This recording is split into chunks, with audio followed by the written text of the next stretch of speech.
আসসালামু আলাইকুম। প্রিয় দর্শক, রাজনৈতিক সমীকরণ কখন কোন দিকে মোড় নেয় নিশ্চয়ই আমরা কেউ নিশ্চিত করে বলতে পারি না। এবং এই মুহূর্তে যে বড় রাজনৈতিক দলটি বিএনপি, তাকেও কি শেষমেশ অস্তিত্ব রক্ষার লড়াইয়ে নামতে হচ্ছে? এমন প্রশ্ন আমাদের অনেকের মধ্যে উঠতেই পারে। দলটির স্থায়ী কমিটির সদস্য সালাউদ্দিন আহমেদ বার্তা সংস্থা ইএনবিকে যে সাক্ষাৎকার দিয়েছেন, সেখান থেকে আমাদের এরকম অনেকটা মনে হতেই পারে। তিনি কি বলছেন? ইউএনবিকে সালাউদ্দিন আহমেদ বলছেন, দীর্ঘদিনের রাজনৈতিক মৃত্যু জামাতে ইসলামীর সঙ্গে নতুন করে নির্বাচনী জোট করার ন্যূনতম কোনো সম্ভাবনা নেই। তবে তিনি ইঙ্গিত দিচ্ছেন, নির্বাচনের তফসিল ঘোষণার আগ পর্যন্ত নতুন যে দলটি কিংস পার্টি এনসিপির সঙ্গে আলোচনার সুযোগ রয়েছে, সব ধরনের দরজা খোলা রয়েছে। সালাউদ্দিন আহমেদ বলছেন যে বিএনপি এখন মূলত যেসব রাজনৈতিক দলের সঙ্গে জোট ও সম্ভাব্য জাতীয় সরকার গঠনে মনোযোগী, যারা একযোগে চলমান আন্দোলন ও গণতান্ত্রিক সংগ্রামে অংশ নিচ্ছে, এবং এই মুহূর্তে এর বাইরে তারা অন্য কিছু আর ভাবছে না। তার মানে কি? তাহলে আমরা ধরে নিতে পারি যে এনসিপির সঙ্গে আলোচনার সুযোগ রয়েছে, জোট গঠনের সম্ভাবনা রয়েছে। জামাতের সঙ্গে তাদের জোট হচ্ছে না এবং জামাত তো এখন তুমুলভাবে তাদের বিরোধী। যদি নির্বাচন হয়, জামাত তো চায় না নির্বাচন হোক সহসায় 4 বছরের মধ্যে, তো নির্বাচন যদি হয় তারা বিরোধী দলে বসার চিন্তা ভাবনা করছে। এদিকে জামাত বা এনসিপি পক্ষ থেকে এরা আগে তারেক রহমানের কাছে প্রস্তাব গিয়েছিল আসন ভাগাভাগি, তিনি প্রস্তাব নাকচ করেছিলেন। এরকম একটি তথ্য আমি আপনাদেরকে জানিয়েছিলাম আরো 5-6 মাস আগে। তখন যদিও তারেক রহমান ফিরিয়ে দিয়েছিলেন, কিন্তু এখন তাকে ভাবতে হচ্ছে জোট করার। এবং যেহেতু জামাতে ইসলামী নেই, থাকছে না, অন্যান্য ইসলামী দলগুলো না থাকার সম্ভাবনা খুব বেশি। হেফাজতে ইসলামের বা তাদের যে রাজনৈতিক দল, এক অর্থে বলা যেতে পারে খেলাফত মজলিস, এরকম কয়েকটি ছাড়া অন্য রাজনৈতিক দলগুলো, ইসলামপন্থী রাজনৈতিক দলগুলো বিএনপির সঙ্গে আসবে না, তার মোটামুটি ভালো একটা সিমটাও আমরা পেয়েছি। যেমন ইসলামী আন্দোলন বা চরমোনাই পীরের যে দল, তাদের পক্ষ থেকে তারেক রহমান সম্পর্কে কি ধরনের ভয়ঙ্কর মন্তব্য করা হয়েছে আমরা জানি। তুমুল বিরোধিতা করা হচ্ছে বিএনপির। সেই জায়গা থেকে এনসিপির সঙ্গে জোট গঠনের সম্ভাবনা রয়েছে। প্রশ্ন হচ্ছে যে প্রধানতম রাজনৈতিক দলটি এই মুহূর্তে অনেক বড় একটি রাজনৈতিক দল, তার অবস্থা কি ক্রমান্বয়ে এতটাই সঙ্গীন, এতটাই করুণ হচ্ছে যে তাকে এনসিপির মতো দলের সঙ্গে জোট গঠনের চিন্তা ভাবনা এই মুহূর্তে করতে হচ্ছে? এবং এনসিপির সঙ্গে জোট বেঁধে তার লাভটা কি? কেন এনসিপিকে নিয়ে শেষমেশ ভাবতে হচ্ছে? সেই বিষয়ে দুটি কারণ থাকতে পারে, আমি আসছি সেই বিষয়ে। তার আগে আরো একটু মনে করিয়ে দিই যে এই মুহূর্তে বিএনপির তো যদি নির্বাচন হয় এককভাবে ক্ষমতা যাওয়ার সম্ভাবনা এখনো পর্যন্ত যথেষ্ট পরিমাণ রয়েছে। 5 আগস্টের পরে যদি কোনো নির্বাচন হতো 3 মাসের মধ্যে, অবশ্যই বিএনপি 200 থেকে 230, 40, 50টা আসন পেত। অস্বাভাবিক ছিল না। এখন নির্বাচন হলে কি সেটি হবে? নিশ্চয় না। বাস্তবতা হচ্ছে দিনে দিনে বিএনপির জনপ্রিয়তা কমছে এবং সেই জনপ্রিয়তাগুলো আওয়ামী লীগের দিকে হাওয়া নিয়ে যাচ্ছে। কেন কমছে আমরা সবাই জানি। তৃণমূল পর্যায়ে বিএনপি নেতাকর্মীদের চাঁদাবাজি, দখলবাজি, সন্ত্রাসী কর্মকাণ্ড, নিশ্চয়ই বিএনপিকে নিয়ে মানুষ যা ভেবেছিল ক্ষমতায় আসা আগেই সেই মোহভঙ্গ এর মধ্যে হতে শুরু করেছে। তারপরও এই মুহূর্তেও নির্বাচন হলে বিএনপি এককভাবে ক্ষমতায় যাওয়ার যোগ্যতা রাখে বা ক্ষমতা রাখে। তাহলে প্রশ্ন, কেন এনসিপিকে নিয়ে ভাবতে হচ্ছে? এ কারণেই ভাবতে হচ্ছে আমার মতে, নির্বাচন না হওয়া নিয়ে মানুষের মধ্যে একটা ধারণা প্রতিষ্ঠিত হয়েছে। নির্বাচন অনুষ্ঠান নিয়ে যথেষ্ট পরিমাণ সন্দেহ, সংশয় তীব্র থেকে আরো তীব্রতর হচ্ছে। এর কারণ মূলত জামাত এবং এনসিপি।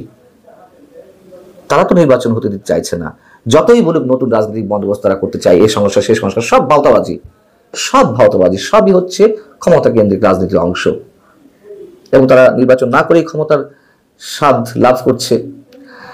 এখন যদি এনসিপিকে জোট সঙ্গী করে তাদের বিশেষ কয়েকটি আসন, সেটি হতে পারে 30, 40, 50টি, এরকম কয়েকটি আসন ছেড়ে দিয়ে যদি নির্বাচনটা নিশ্চিত করা যায়, বিএনপি মনে করছে সেটাই ভালো, সেটাই উত্তম। আরেকটি হিসেব হতে পারে, বিএনপি হয়তো ধরে নিয়েছে রাজনৈতিক সমীকরণ কোন দিকে যেতে পারে তার কোনো নিশ্চয়তা যেহেতু নেই, শেষমেশ হয়তো আওয়ামী লীগকে নিয়েই নির্বাচন অনুষ্ঠান করা লাগতে পারে। তো আওয়ামী লীগ যদি আসে, বিএনপি জনপ্রিয়তা যেভাবে কমছে, সেই জায়গা থেকে কিছু ভোট নিজেদের ব্যাংকে নিয়ে এসে আসন ওয়ারি চিন্তা ভাবনা থাকতে পারে জিতে যাওয়ার।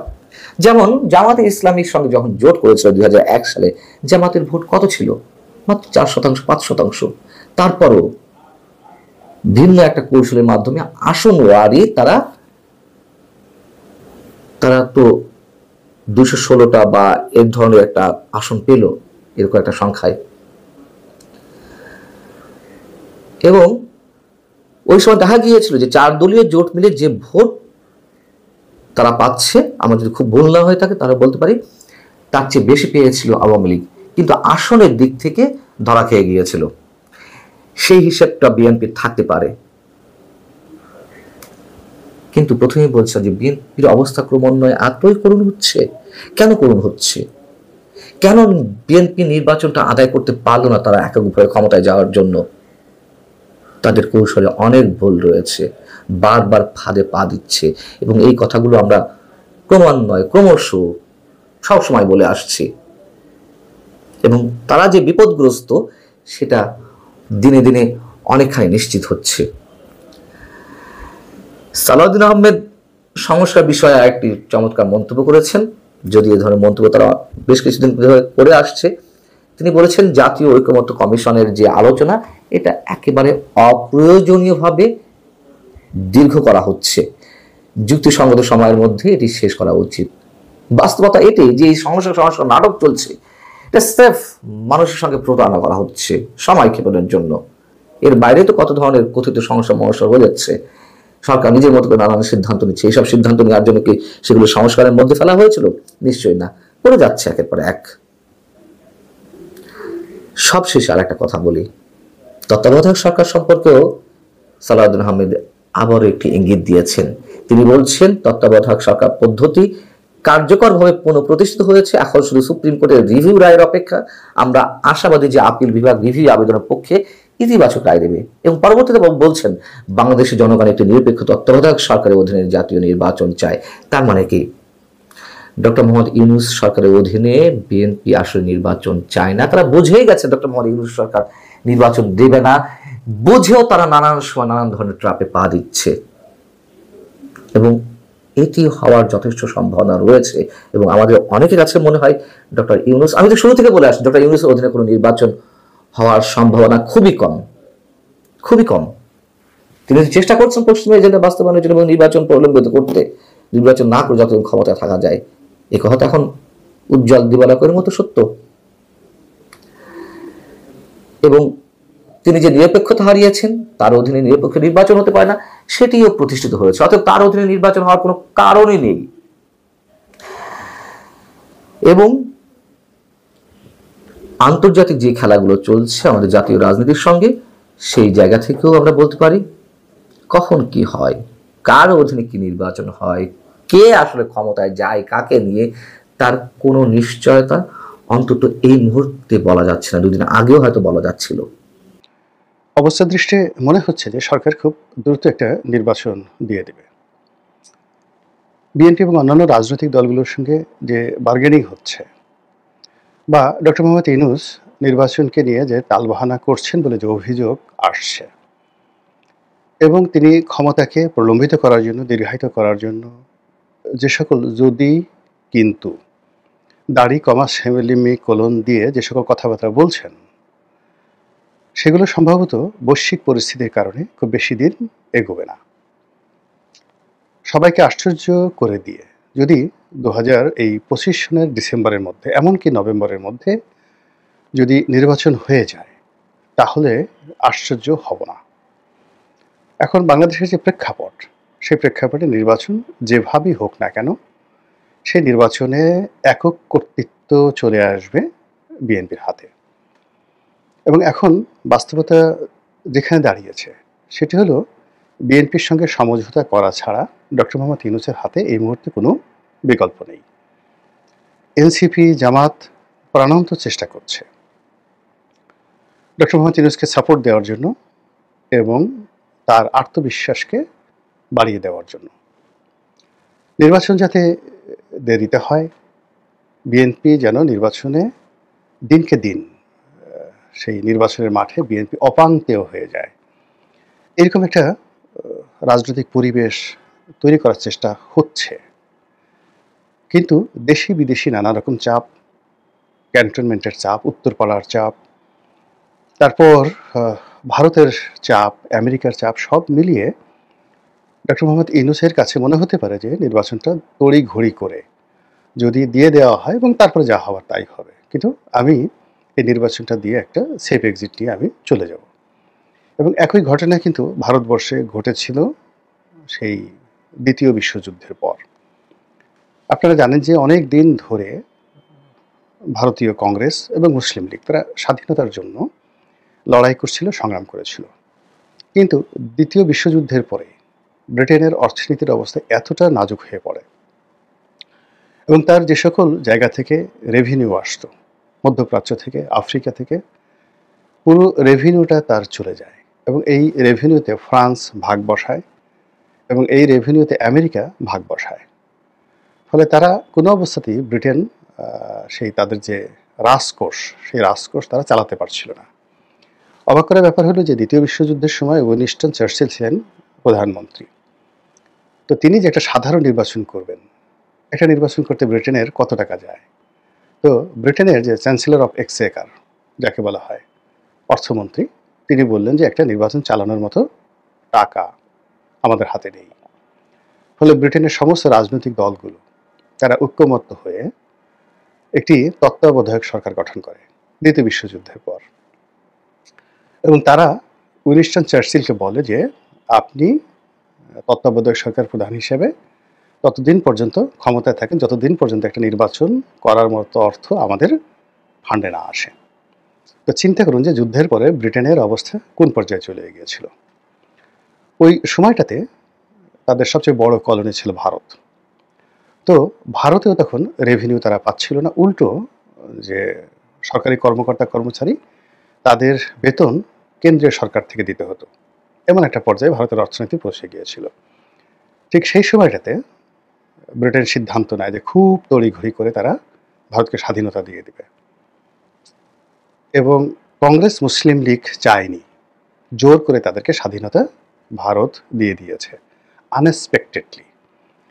যে চুক্তি তাদের হয়েছিল দ্বিতীয় বিশ্বযুদ্ধের সময়, তাতে করে হয়তো 1952, 53, 55 সনে স্বাধীনতার বিষয়ে আলাপ আলোচনা হতো, কিন্তু সেই স্বাধীনতাটা তারা এত তড়িঘড়ি করে অর্থনৈতিক কারণে, বৈশ্বিক কারণে তারা ভারতবর্ষকে দিয়ে দেয়।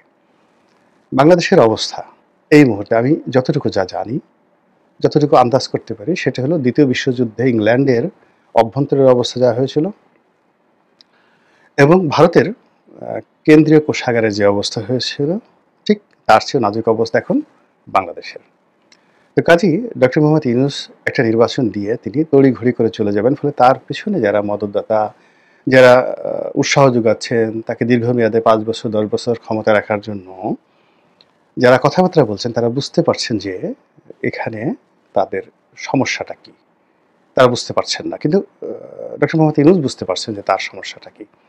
তো তাড়াহুড়ো করে যদি একটা নির্বাচন দেয় এবং বিএনপি সেখানে যদি ক্ষমতায় আসে, তো সেক্ষেত্রে বিএনপির সবচেয়ে বড় বাধা, সবচেয়ে বড় বিপত্তি যেটি হবে, সেটি হলো এই গত 11 মাসে সারা বাংলাদেশে বিএনপির যে দুর্নাম এবং বদনাম হয়ে গেছে সেগুলো। এবং এই দুর্নাম এবং বদনামের ফলে যে নির্বাচন হবে, সেই নির্বাচনের পরে বিএনপি 6 মাস থেকে 1 বছর তারা ক্ষমতায় থাকতে পারবে না। তাদের অবস্থা ঠিক ওই যে এরশাদের ক্ষমতা আসার আগে যেরকম একটা পরিস্থিতি তৈরি হয়েছিল এবং বিচারপতি যে সত্তার, তার যে পরিণত হয়েছিল, আগামীতে বিএনপিতে যারা ক্ষমতায় আসবেন তাদের অবস্থা ঠিক ওইরকম হবে। এরকম একটা পরিস্থিতি কিন্তু বাংলাদেশে তৈরি হয়ে আছে এবং ইতিহাস বারবার একই ঘটনা ঘটায়, ঘুরে ফিরে একই অবস্থা হয়ে যায়। তো এই যে বিএনপির যারা কেন্দ্রীয় নেতৃবৃন্দ তারা বুঝতে পারছেন, কিন্তু সমস্যাটা হলো যে তারা নির্বাচন এখন যেভাবে চাচ্ছেন, যদি ডক্টর মোহাম্মদ ইউনূস রাগ করে ঠিক তার 6 মাস আগে নির্বাচন দিয়ে দেয়, 3 মাস আগে নির্বাচন দিয়ে দেয়, অর্থাৎ ফেব্রুয়ারি মাসে নির্বাচন না হয়ে যদি নভেম্বরে নির্বাচন হয়ে যায়, বিএনপির জন্য আরও বিপদ এবং বিপত্তি বাড়বে। 2 নম্বর হলো যে বিএনপি সম্পর্কে যে ধরনের ভাইব তোলা হচ্ছে, অর্থাৎ জালেম, চাঁদাবাজ, হাওয়া ভবন, এই জিনিসগুলো আগামী কয়েক মাসে বাড়তেই থাকবে এবং এটা খুব সুপরিকল্পিতভাবে। এবং ইতিমধ্যে বিএনপির যে কয়জন নেতাকে ট্যাগ দেওয়া হয়েছে তারা সবাই জনাব তারেক রহমান সাহেবের খুবই ঘনিষ্ঠজন। এই মুহূর্তে যদি ধরা হয় তারেক রহমান সাহেবের প্রধান সিপাহ সালার সেনাপতি তিনি হলেন জনাব সালাউদ্দিন সাহেব। সালাউদ্দিন সাহেব যেদিন মাটিতে, বাংলার মাটিতে পা দিলেন ভারত থেকে এসে, ওই দিন থেকেই তাকে কলুষিত করার জন্য, বিএনপিকে কলুষিত করার জন্য এবং তারেক রহমান সাহেবের ইমেজ ক্ষুণ্ণ করার জন্য তার সঙ্গে দুর্নীতি, তার সঙ্গে অনিয়ম, তার সঙ্গে যাকে বলা হয় এস আলমের যত দুর্নীতি রয়েছে সেই দুর্নীতি, ইসলামী ব্যাংক কেলেঙ্কারি, এই টোটাল জিনিসগুলো ট্যাগ করে দেওয়া হলো এবং ওটা এখন পর্যন্ত চলছে। জনাব সালাউদ্দিন সাহেব শত চেষ্টা করেও সেই জায়গাতে পৌঁছতে পারছেন না। এবং আপনারা জানেন যে সালাউদ্দিন সাহেব চট্টগ্রামের রাজনীতিতে গুরুত্বপূর্ণ ব্যক্তি এবং কক্সবাজারের রাজনীতিতে একক ব্যক্তিত্ব। ওখানে তার নেতৃত্ব চ্যালেঞ্জ করার মতো পুরো কক্সবাজার জেলাতে কেউ নেই। কিন্তু এটা তো বিএনপির ভিতরের ঘটনা। বিএনপির বাইরে কি আছে? বিএনপির বাইরে পুরো কক্সবাজার অঞ্চলের সবচেয়ে শক্তিশালী সংগঠন যাদের আছে সেটা হলো জামাত। তো জামাতের টেকনাফ, তারপরে উখিয়া, পেকুয়া, মানে সালাউদ্দিন সাহেবের এলাকা, এই এলাকার রাজনৈতিক শক্তি। তার সঙ্গে সঙ্গে ওখানে যে রোহিঙ্গার সংগঠনগুলো রয়েছে, রোহিঙ্গাদের যতগুলো সংগঠন রয়েছে সবগুলো সংগঠনের উপর জামাতের একটা প্রভাব রয়েছে। তো কাজেই সেখানে কনফ্লিক্ট অফ ইন্টারেস্ট জামাতের সাথে সালাউদ্দিন সাহেবের। দ্বিতীয়ত হলো যে সালাউদ্দিন সাহেব এই যে তিনি যখন যোগাযোগ প্রতিমন্ত্রী ছিলেন ওই সময়টিতেই এই যে কক্সবাজারের যে হোটেল অ্যান্ড মোটেল জোন হয়, এখানের প্লট বরাদ্দ দেওয়া এবং এখানে যে ব্যবসা বাণিজ্য হচ্ছে এই পুরো জিনিসটির সঙ্গে তিনি জড়িত। এখন তিনি সেখান থেকে কমিশন নেন বা না নেন, ডাজ নট ম্যাটার, তিনি এই প্লটগুলো মূলত দিয়েছেন এবং এই জোনটা তৈরি করেছেন। এবং কর্নেল অলির সঙ্গে ওই যে কক্সবাজারের যে মেরিন ড্রাইভটি, এটি তিনি নিয়োগ করেছেন। ফলে ওই অঞ্চলের উন্নয়ন বলেন, ইতিবাচক বলেন, নেতিবাচক বলেন, সবই সালাউদ্দিন সাহেবের অধীন। তো ওই যে মেরিন ড্রাইভকে কেন্দ্র করে সেখানের যে হোটেল মোটেল ব্যবসা, তারপরে পুরো কক্সবাজার অঞ্চলে যে সকল চিংড়ির ঘের রয়েছে বাংলাদেশের সেই ব্যবসা, এরপর ওখানে অস্ত্র চোরাচালান, তারপরে ইয়াবার ব্যবসা, গরু চুরাকার বাড়ি থেকে শুরু করে যত নেতিবাচক যে বিষয়গুলো রয়েছে, এখানে একটা বিরাট মব গ্রুপ রয়েছে, প্রেশার গ্রুপ রয়েছে এবং এই ঘটনার সাথে আওয়ামী লীগের যারা জড়িত, জামাতের লোক জড়িত কিনা তারা স্থানীয়ভাবে জানে, বিএনপির যারা জড়িত হয়ে পড়েছে তারা, এই পুরো ঝামেলাগুলো কিন্তু পোহাতে হচ্ছে সালাউদ্দিন সাহেবকে। আর এই ঝামেলাগুলো পোহাতে গিয়ে অনেকের সঙ্গে তার বন্ধুত্ব হচ্ছে এবং অনেকের সঙ্গে তার শত্রুতা হচ্ছে। ফলে তাকে যদি মাঠ থেকে আউট করা যায় তাহলে বোঝার চেষ্টা করুন যে ওখানে অনেকগুলো হোটেল মোটেল যারা আওয়ামী লীগের লোকজন দখল করে আছে। আপনি ধরুন রামাদা নামক যে হোটেলটি আছে, এখন এটা 5 স্টার একটা হোটেল রামাদা, এটার যে মালিক বেনজির, সাবেক আইজি বেনজির, আর বেনজিরের 2 জন পার্টনার, একজনের নাম হলো আন্ডা রফিক, ওই যে বসুন্ধরার সাথে যে গন্ডগোল লাগলো আন্ডা রফিক। তো আন্ডা রফিক, আরেকজন হলো জসিম, সেই চট্টগ্রামের একটা উপজেলার বোধহয় চেয়ারম্যান ছিল আওয়ামী লীগ জামানাতে। তো বেনজির, আন্ডা রফিক থেকে শুরু করে অন্যান্য যারা এই প্রায় 500 কোটি টাকা মূল্যের এই হোটেলটির মালিক, এরকম সবগুলো হোটেল। তো এই জায়গাটাতে তো একটা রাজনৈতিক প্রভাব আছে। কারা এই হোটেলগুলো এখন চালাচ্ছে, কাদের ছত্রছায়াতে? তো কোনো পলিটিক্যাল যাকে বলা হয় কানেক্টিভিটি ছাড়া তো এই জিনিসগুলো চলতে পারে না। এই মালিকানা তো পরিবর্তন হয়নি, কারা চালাচ্ছে এই জিনিসগুলো? তো এই বিষয়গুলো নিয়ে অনেক কিছু পর্দার আড়ালে ঘটছে এবং সেই দৃশ্যপট থেকে সালাউদ্দিন সাহেবকে কলঙ্কিত করে তাড়িয়ে দেওয়ার জন্য তাকে যে ট্যাগগুলো দেওয়া হয়েছে, রয়ের এজেন্ট, এস আলমের যাকে বলা হয় রক্ষাকর্তা, আরও অনেক কিছু। ফলে কি হলো, সালাউদ্দিন সাহেব আর বিএনপির রাজনীতিতে দাঁড়াতে পারবে না। পুরুষের নারী যে কেলেঙ্কারি, এটা কোনো সমস্যা হয় না, কিন্তু ক্ষমতাধর পুরুষ যারা রাজনৈতিক প্রতিপক্ষ মানে মহাপুরুষ হবেন, তাদের কারো বিরুদ্ধে যদি অর্থনৈতিক কেলেঙ্কারি এসে যায়, সে আর দাঁড়াতে পারে না, কোনো দিন দাঁড়াতে পারে না। ফাইন্যান্সিয়ালি যদি কারাপশনের অভিযোগ চলে আসে, এবং সেইভাবেই তারেক রহমান সাহেবের দক্ষিণহস্ত সালাউদ্দিন সাহেবকে টার্গেট করা হয়েছে। খুব খোলামেলাভাবে কথাগুলো বললাম। দ্বিতীয়, বরকতুল্লাহ ভুলু, একই অবস্থা। ইউনাইটেড বরকতুল্লাহ ভুলু মানে বাংলাদেশের সবচেয়ে বড় গ্রুপ, মেঘনা গ্রুপ। তারপরে ৭১ টেলিভিশন। এই ৭১ টেলিভিশন মেঘনা গ্রুপকে রক্ষা করার জন্য এই বরকতুল্লাহ ভুলুকে নিয়োগ দেওয়া হয়েছে, এবং তিনি সেই কাজ করছেন। এবং এখানে যে জামাতের লোকজন তাকে ট্যাগ দিচ্ছে নট লাইক দ্যাট, এখানে আপনি গিয়ে দেখুন যে নোয়াখালী রাজনীতিতে মাহবুবউদ্দিন খোকন সাহেব আছেন, জয়নাল আবেদিন ফারুক সাহেব আছেন, তারপরে আশরাফুদ্দিন নিজান সাহেব আছেন। এরা সবাই কুমিল্লা নোয়াখালী রাজনীতিতে খুবই প্রভাবশালী। এর বাইরে আরও ১ ডজন প্রভাবশালী নেতা আছেন, আমি সবার নাম বললাম না এখানে। ফেনী, নোয়াখালী, কুমিল্লা এই এলাকার রাজনীতি, যাদের সবার সঙ্গেই বরকতুল্লাহ ভুলুর একটা দূরত্ব রয়েছে। আর বরকতুল্লাহ ভুলু এই দূরত্ব দূর করার জন্য তিনি তারেক রহমান সাহেবের কাছাকাছি যাওয়ার জন্য কয়েকদিন আগে তারেক রহমান একটা প্রশংসা করেছিলেন যে তারেক রহমান সাহেবের নাম নেওয়ার জন্য অজু করে নাম নিতে হবে। এটা তারেক রহমান সাহেবের পক্ষ থেকে তাকে হুমকি দেওয়া হয়েছিল। তো বরকতুল্লাহ ভুলু মানে তিনি লেখাপড়া কোন পর্যন্ত, তার লেখাপড়ার মান কি, এটা আমি এখন পর্যন্ত বলতে পারবো না যে what sort of education quality he has, বা তার বংশ কেমন, তার লেখাপড়া কেমন, আত্মীয় স্বজন কেমন, ব্যবসা বাণিজ্য আদৌ আছে কি না, টাকা পয়সা ফাইন্যান্সিয়াল মানে ক্রেডিবিলিটি কেমন, পেশা কি। কিন্তু তার প্রতিপক্ষ যারা আছে সবারই কিন্তু একটা সুন্দর পেশা আছে। আশরাফুদ্দিন নিজানের বড় ব্যবসা আছে, মাহবুবউদ্দিন খোকনের পেশা আছে, জয়নাল আবেদিন ফারুকের একটা লং আউটস্ট্যান্ডিং পলিটিক্যাল ক্যারিয়ার আছে, তার সঙ্গে সঙ্গে তার ব্যবসা বাণিজ্য আছে। এর সঙ্গে আরও কয়েকজন ব্যক্তি আছেন, তাদেরও সবার। কিন্তু সেই ক্ষেত্রে তিনি দলের জন্য খুবই যত ডেডিকেটেড হন না কেন, তাকে ঘায়েল করা তার প্রতিপক্ষদের জন্য খুব সহজ একটা বিষয়, এবং সেই কাজটি দলের ভিতরে এবং বাইরে যেভাবে বলে তাকে পচিয়ে দেওয়া হয়েছে, এখান থেকে তিনি দাঁড়াবেন বলতে গেলে অসম্ভব একটা বিষয়। এরপরে হলো রশিদুজ্জামান মিল্লাত, যিনি কোষাধ্যক্ষ, তিনিও তারেক রহমান সাহেবের একেবারে দক্ষিণহস্ত, হাওয়া ভবনের রাইট হ্যান্ড। তো হাওয়া ভবনের রাইট হ্যান্ড হিসেবে তাকেও যদি ব্যাকফুটেজে দেওয়া যায়, তাহলে খুব মানে যাকে বলে তারেক রহমান সাহেবকে যারা ছোট করতেছেন তাদের জন্য আবারও। তো সেই কাজ করার জন্য তার অনেকগুলো আছে, যেমন তার ছেলে বিয়ে করেছে আওয়ামী লীগের যে এমপি মন্ত্রী ওমর ফারুক চৌধুরী, তার মেয়েকে। কাজে আওয়ামী লীগের সঙ্গে তার একটা সম্পর্ক আগের থেকে ছিল বা থাকতে পারে, এটা অস্বাভাবিক কিছু নয়।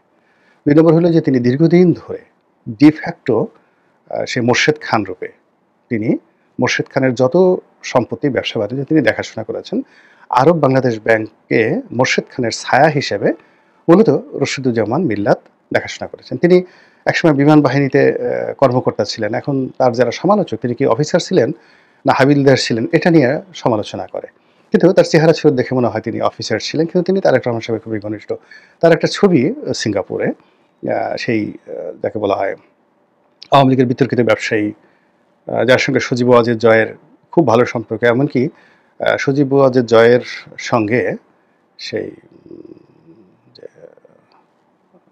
সামিট গ্রুপ, সেই সামিট গ্রুপের আজিজ খানের মেয়ের বিয়ে সম্পর্ক, এগুলো নিয়ে নানা রকম কথাবার্তা আছে।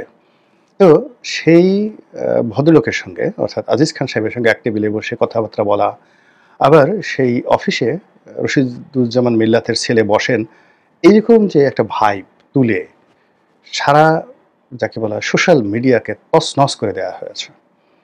ফলে কি হলো, তিনি রশিদুজ্জামান মিল্লাত, আমার সাথে তার খুব ভালো বন্ধুত্ব, ভালো সম্পর্ক।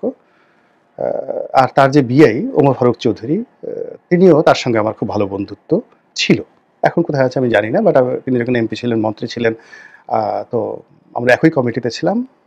আওয়ামী লীগের মধ্যে সবচেয়ে ভালো সম্পর্ক ছিল। তো যে মেয়েটার সঙ্গে অর্থাৎ ওমর ফারুক চৌধুরী যে মেয়েটার সঙ্গে রশিদুজ্জামান মিল্লাদের ছেলের বিয়ে হয়েছে, আমি সেই মেয়েটাকে খুব ভালো করে চিনি। খুব ছোট ছিল তারা, আমি বাসায় যেতাম, ভাবি খুবই ভালো। তার 2টো মেয়ে, মানে ফারুক চৌধুরী হিসেবে 2টো মেয়ে। ফারুক চৌধুরী খুব ভালো বংশীয়, ওখানকার জমিদার বংশের। তো যাই হোক, যার জন্য এই মিল্লার সাহেবের যে এই যে অবস্থাটা হয়েছে, সেই অবস্থাটা জন্য আমি ব্যক্তিগতভাবে এখন তাকে কোনো উপকার করতে পারছি না। কেননা তার পক্ষে কিছু বলার মতো কোনো তথ্য আমার নেই, প্রয়োজনও নেই, দরকারও নেই। কিন্তু আমি দেখছি যে তারেক রহমান সাহেবের যে একটা হাত, এই হাতটি দুর্বল হয়ে যাচ্ছে, করাপ্টেড হয়ে যাচ্ছে। অন্যদিকে তারেক রহমান সাহেবের সাথে আগে যারা বন্ধু ছিলেন, যেমন গিয়াসউদ্দিন আল মামুন। তো গিয়াসউদ্দিন আল মামুনের সাথে তার কেমন সম্পর্ক এখন আছে আমরা জানি না। কিন্তু গিয়াসউদ্দিন আল মামুন তার নিজস্ব যোগ্যতা বলেই তিনি যখন জেলখানাতে ছিলেন তখন তার ব্যবসা-বাণিজ্য কিন্তু কোনো অবস্থাতেই খারাপ ছিল না। তিনি অত্যন্ত কৌশলী এবং তিনি সবাইকে ম্যানেজ করে সবার সাথে সুসম্পর্ক রক্ষা করে তিনি একটা অবস্থা তৈরি করে রেখেছেন। ফলে কি হলো, বাংলাদেশে যারা তারেক রহমান সাহেবকে ভালোবাসেন তারা জানেন যে তারেক রহমান সাহেবের সাথে গিয়াসউদ্দিন আল মামুনের খুব ভালো সম্পর্ক এবং সেজন্য মামুন সাহেবের চেহারার মধ্যে তারেক রহমানকে খুঁজে পান এবং মামুন সাহেবের কাছে গিয়ে মনের কথা বলে শান্তি পান। তো এক্ষেত্রে দেখা যাচ্ছে মামুন সাহেব যত কাজই করুন না কেন, তিনি একজন জেনুইন ব্যবসায়ী। ২ নম্বরই তার মধ্যে ব্যবসায় কোনো ২ নম্বরই নাই। হাওয়া ভবন, ঠাওয়া ভবন এগুলো নিয়ে যা কিছু আছে সেটা আলাদা একটা বিষয়। কিন্তু ব্যবসার ক্ষেত্রে আমি যেহেতু জেলখানাতে গিয়াসউদ্দিন আল মামুনের সাথে ছিলাম, একদম 100% প্রফেশনাল। তো এই আমলে এসে দেখা গেল যে তিনি জেল থেকে বের হয়ে আবার তার সেই ব্যবসার হাল ধরেছেন। তার সেই চ্যানেল ওয়ান টেলিভিশন যেটার মালিকানার সঙ্গে তারেক রহমান সাহেবের নাম শোনা যাচ্ছিল, সেটা আবার তিনি চালু করতে যাচ্ছেন। এখন তারেক রহমান তার সঙ্গে আছেন কি নাই, এটা আমরা জানি না। তারপরে তিনি যে সেই ওয়ান কম্পোজিট টেক্সটাইল যেটা সোনালী ব্যাংকের প্রজেক্ট ছিল, সেটারও বোধহয় লোন-টোন মাফ হয়ে গেছে এবং সেটা আবার চালু করবেন কিনা বা চালু হচ্ছে, এরকম কথাবার্তা শোনা যাচ্ছে। এইগুলো নিয়ে তারেক রহমান সাহেব এবং গিয়াসউদ্দিন আল মামুনের যারা প্রতিপক্ষ, তারা নানা রকম রটনা রটাচ্ছেন। অন্যদিকে বেগম জিয়ার যারা ঘনিষ্ঠজন ছিলেন সেই বিভিন্ন সময়টিতে, আমি নাম বললাম না, তারাও কিন্তু এই সমাজে ফিরে এসে তারা তাদের ব্যবসা-বাণিজ্য সবকিছু গুছিয়ে আনার চেষ্টা করছেন এবং তারা সফল। তারা প্রচণ্ড রকম সফল। তো এইরকম যে একটা অবস্থা তৈরি হয়েছে সব মিলিয়ে, সেই অবস্থাতে বিএনপি যদি আগামীতে নির্বাচনে আসে, ক্ষমতায় আসে,